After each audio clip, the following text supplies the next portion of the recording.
Something we get asked pretty often is what do we need from a client or from an outgoing MSP in order to make a migration to our services as seamless as possible?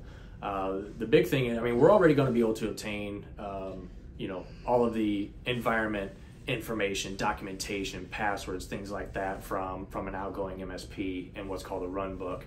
But what we won't know really until we actually have our first meeting with a client during our onboarding kickoff is, one, why are they making the change? What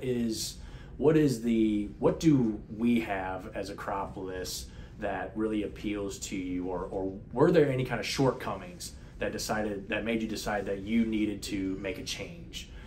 Do you have any big upcoming changes that you feel like Acropolis would be able to facilitate, or were just really better cut out for than the previous MSP, whether it be acquisitions or some sort of line of business application that you feel we could better support? Maybe the client knows that Acropolis has worked with a lot of outside vendors and we would be better suited to work with them for any major line of business application or some sort of external environment that they may be part of.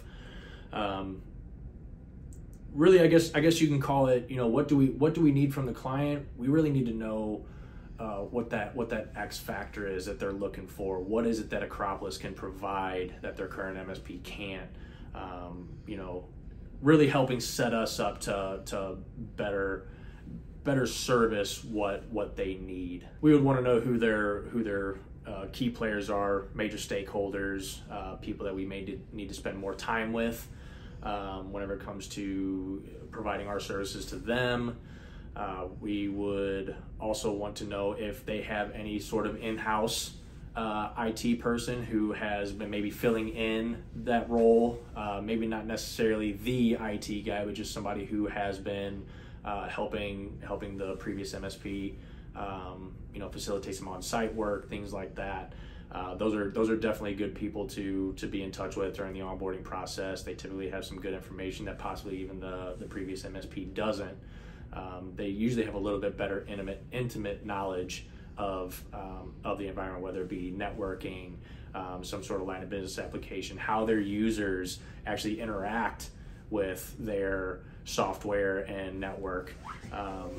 Remote users, things like that. We would want to know if there are any remote users. That's a pretty big deal right now. A lot of people are remote. We need to know if those are going to be outside of the internal network that's there.